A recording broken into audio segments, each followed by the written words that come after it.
on your chairs and hold your children tight. A mighty feud is starting and you'll see it all tonight. The Clampett clan is fighting mad, their honor's been besmirched. Sweet Elly May's been courted, but the darling ain't been churched.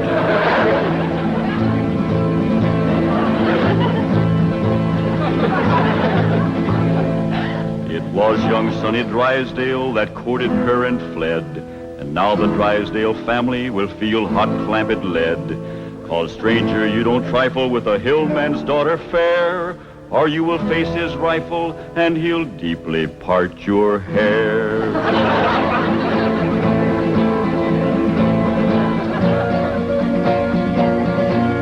Now here's the handsome rascal that started this here feud. A Harvard, Yale, and Princeton man, a shifty city dude. His game was love and run away, 'cause that's the way he lives.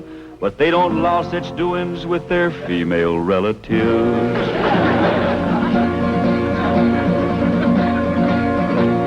So now they're on their way next door, loaded up for bear. And if my name was Drysdale, I'd be getting out of there. 'Cause mountain justice does demand that when a wrong's been done, the kin of him that done it must also face a gun.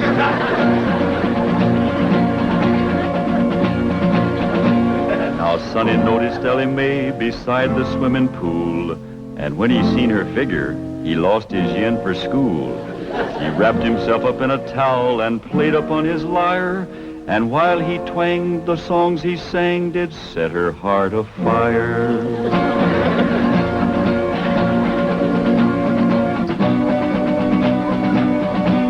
He drove his fancy auto up and took her out to Spark, and all alone, unchaperoned, he kept her after dark.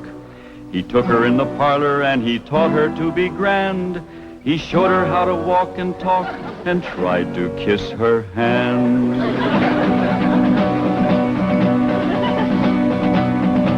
He took her to his private room to see his loving cup, and a man that wins a prize for that ain't on the up and up. He wooed her with a tango and a rose betwixt his teeth, a smiling on the outside, but a leering underneath.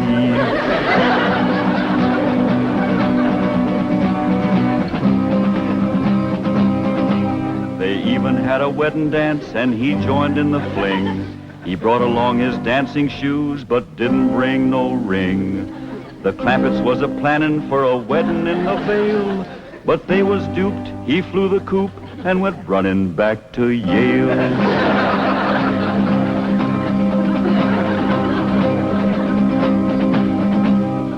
And now the Clampett clan is here to even up the score. I wouldn't want to be the man who opens up that door. He'll have to face their fury, on revenge they are intent. And if his name is Drysdale, his life ain't worth a cent. It's that butler fella. When will you Clampetts learn there are no possums to hunt in Beverly Hills? Ain't possums we's after, it's Drysdale. Well, they're not at home. Mrs. Drysdale returned to Boston with Sonny, and Mr. Drysdale's at the bank. Let's shoot him. There ain't gonna be no shooting unless it's talked first. When will Mr. Drysdale be home? Not until late this evening. That's talk enough. Let's go to shoot. Now, Granny, you can't shoot an unarmed man. That's right. I lost my head. Here. Now, when Jethro counts 3, we go at it. 1, 2. Now, hold on. Mr. Butler here ain't done us no wrong. He's one of their clan. I said there ain't gonna be no shooting unless it's talked first. I'll speak to Mr. Drysdale. Thank you kindly, Mr. Butler. Yes. Thank you very kindly, Mr. Butler. Why didn't you ask him to dance with you? I was ashamed of you in front of these young'uns. Is that any way to learn them feuding? It takes my family to know how to feud. Why, we drove the Botkins clean out of Napoleon, Tennessee, chased them off, burnt their shack, and shoveled their footsteps off the path. Hot diggity dog. That's what I call feuding. I'm sure proud to come from a family like yours, Granny. That's the Moses family. Too bad our blood is being thinned out, cooled off, and watered down with the Clampett blood. Now, Granny, you just simmer down to a boil. I'll see the right thing is done by my daughter. Jethro, you drive me down to the bank. Drysdale, me'll have a man-to-man talk. Ain't you about a man and a half short?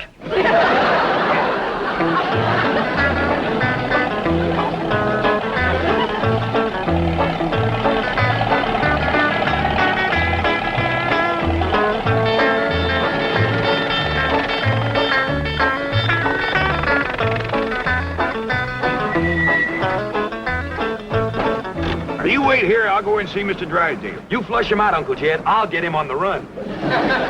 Now, who told you to bring that? Granny, she says there's got to be one fighting man in the family. You just drive around a while and cool off. Pick me up here in about a half hour. Okay, Uncle Jed.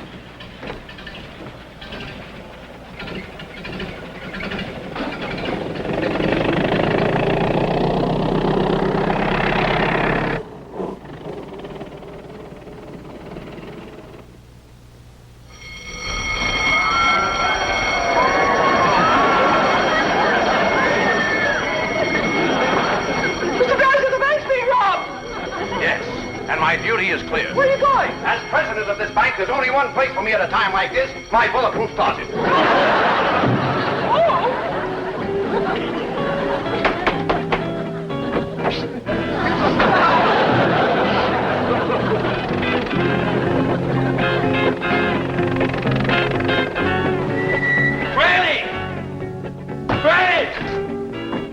Granny! Elly May! Come quick! They captured Uncle Jed!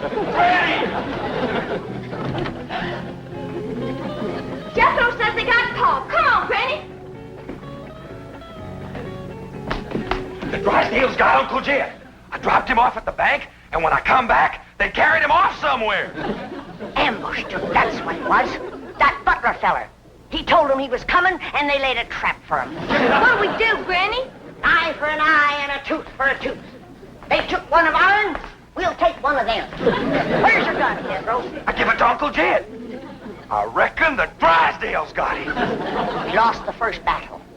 They took our leader and our best gun. But we ain't lost the feud. Come on. Jeb Stewart says, when they think they got you licked, attack!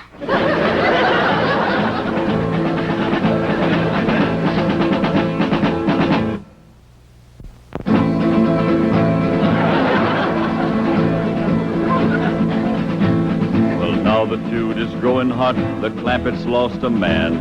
Their leader now is Granny from the fightin' Moses clan. Granny learned her feudin' while a child on mother's knee, when the Moses drove the Botkins from Napoleon, Tennessee.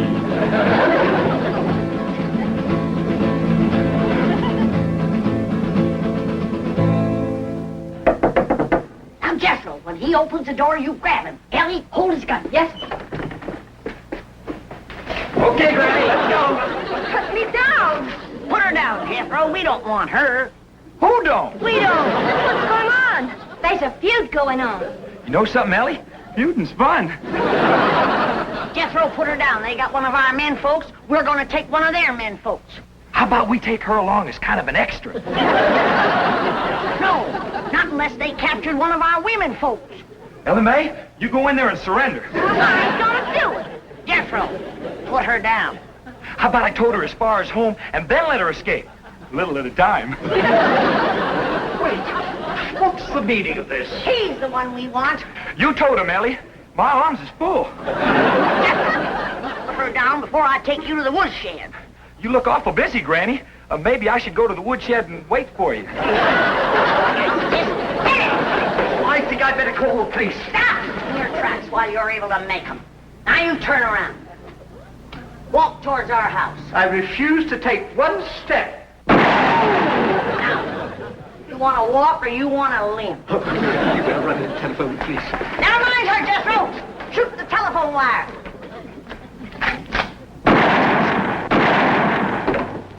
There's what's having your mind on women can do to you. It took you 2 shots to get that wire. Oh, Granny, I got 2 wires.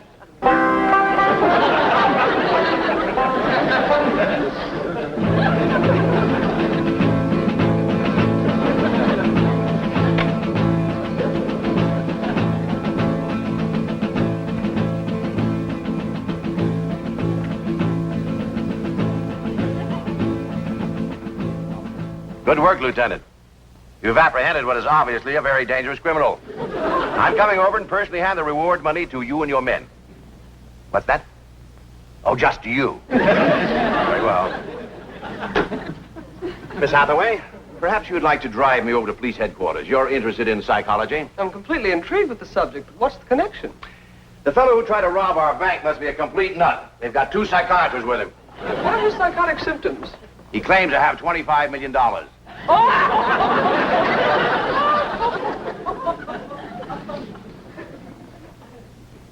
No, it couldn't be. I keep a-telling you and a-telling you, I got $25 million in Mr. Drysdale's bank. No, you didn't. They caught you before you got a penny. Your patient, Doctor.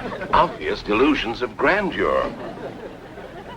Now, tell me, about this bank attempt. Did you have any accomplices?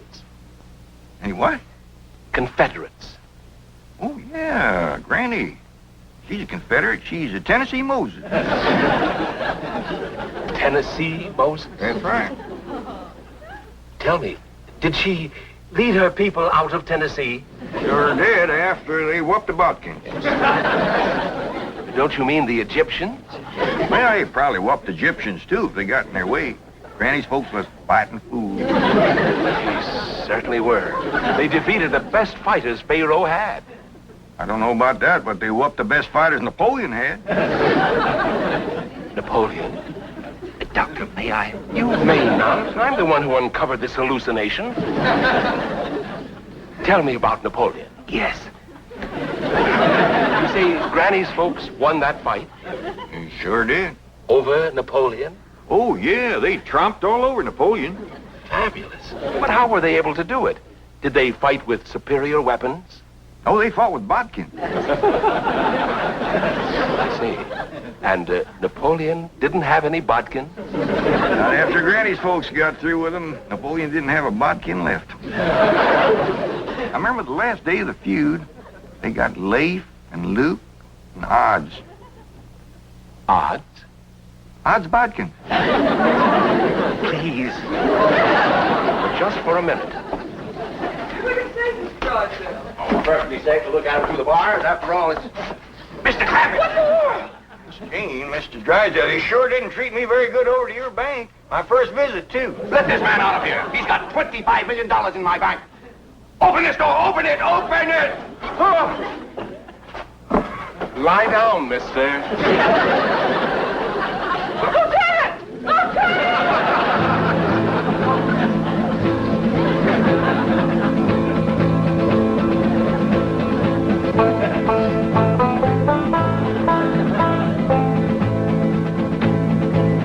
Got the prisoner all tied up, Granny. Good. Can I go back and get the other one now? No, you can't. You keep your mind on your feuding. Close the gates. Yes, ma'am. Throw up the barricade. Yes, ma'am. Good. Here. You walk sentry while I check the lookout. Elly May! Any sign of the enemy yet? Not yet, Granny. All clear. Sound the alarm if you see a Drysdale coming. I will, Granny.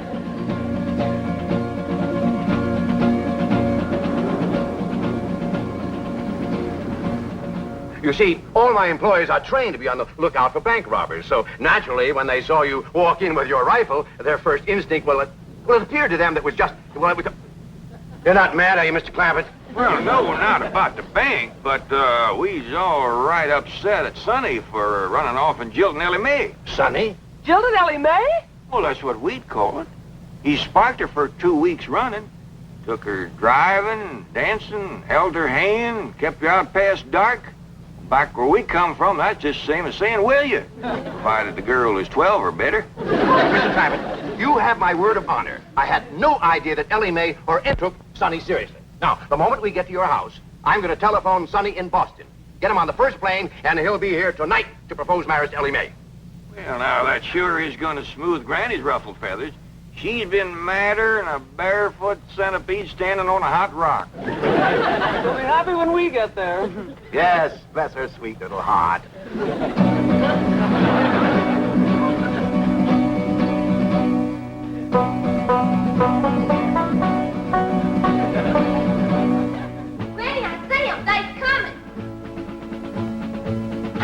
estate. Miss Hathaway and Mr. Drysdale. And they's holding Pa prisoner. Come on down. We'll stop them at the gate or blast them at the barricades. Jethro, they's a-coming. Get ready to do battle.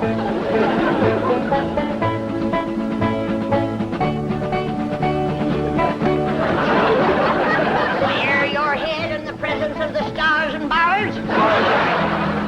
They's getting to the gate. Take cover. Everybody inside. We'll shoot at them through the porthole.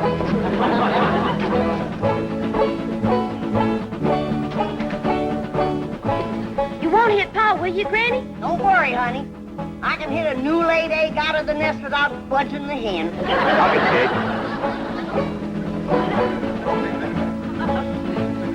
Stop where you are. Stay right there. Granny, it's me, Mr. Drysdale. I'm coming in.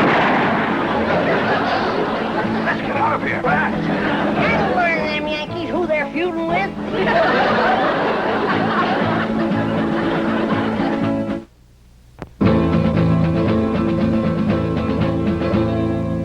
Now here's the Drysdale mansion where he's fleeing like a rat since Granny put a bullet through his $20 hat. But even here he can't escape the scourge of Tennessee, 'cause she's got Elly spying from the tip-top of a tree. Granny, they took Pa over to the Drysdale's house. Come on down. We'll go get him.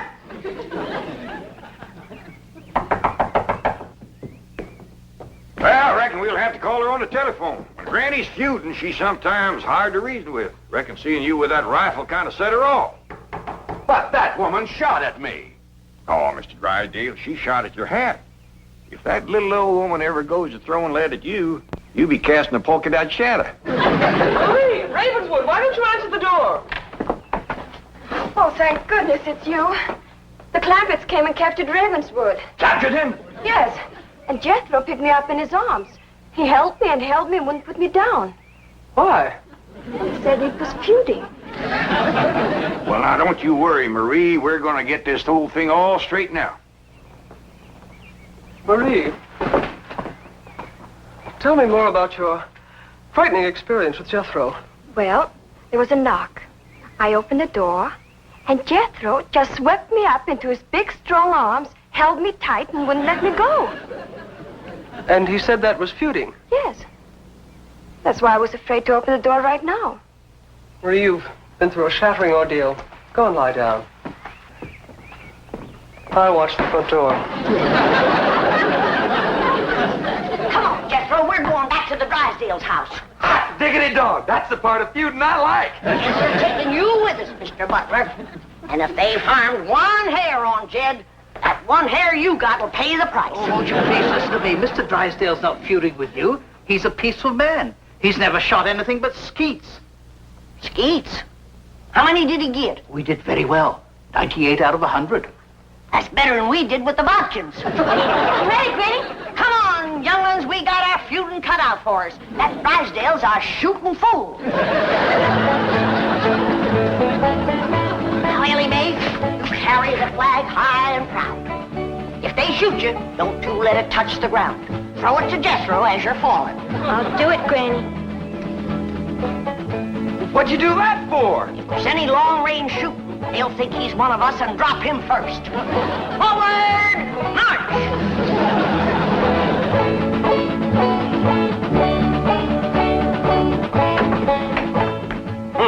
No wonder the phone wouldn't work.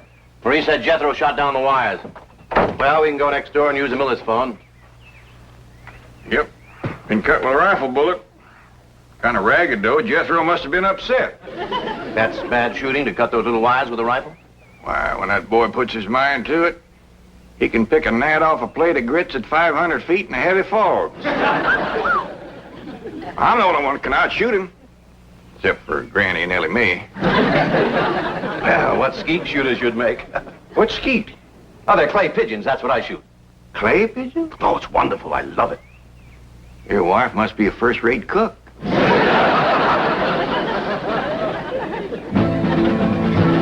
Now Now here comes Granny's little band to free their leader Jed. And anyone that blocks their path might just as well be dead. For though their numbers may be small, the flag that leads their way is the flag that led Pickett's charge at Gettysburg, PA.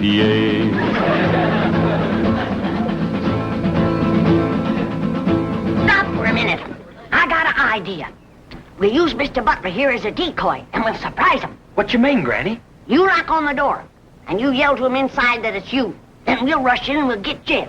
And maybe somebody else, too, huh, Granny? You keep your mind on your feuding. Come on.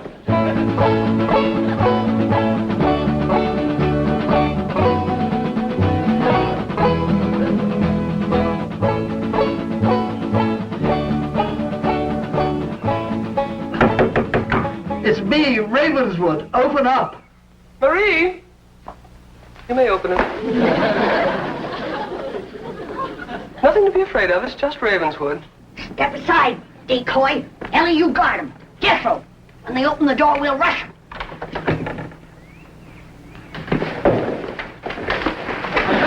Yeah. Where's Jed? What'd you do with him? Talk fast. Oh, he's not here. He's next door with Mr. Drysdale. Search the house, Jethro. Jethro! Jethro! Yeah, Granny? Put her down. She's light as a feather. Put her down and go look for your Uncle Jed. Now go search the house. Jethro, you're unfamiliar with the place. I'll show you around. What'd you do that for? A feud is a feud. Granny, here comes Pa and Mr. Drysdale. I'll pick that varmint off like I picked a bodkin off a rail fence. Hey, what in the world are you doing? Guarding the decoy, Pa. Ravenswood, you bossing Yankee, bear your head in the presence of our flag. See our flag? My family came from Tennessee. Mine did too. Jed, I always did like this man. Why, sure, Granny, and he's going to make Sonny do the right thing by Elly May. What does that mean, Pa? Going to make Sonny come back here and marry you. I don't want to marry Sonny. You see, Granny, the whole doggone feud was for nothing. Not altogether, Jed. Why, we might never have known that Mr. Drysdale here was a fine gentleman from Tennessee. Yeah. Tell me, ever hear of the Moses family? Hear of them? Why, my mother's family feuded with them for years. You mean your mother was a bodkin? Mr. Drysdale, don't ask me why. I just commenced a running. You heard him. Run, you yellow bodkin, I'm a Moses.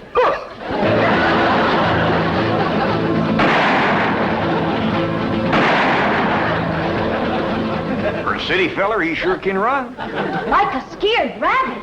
Well, let's go home. Put her down. Oh, listen, Granny. I heard you and Uncle Jed talking about what to get me for Christmas. This here'll save you shopping. Oh, you can't take her home for Christmas. Now put her down. One of these days, I got to have a long talk with this boy.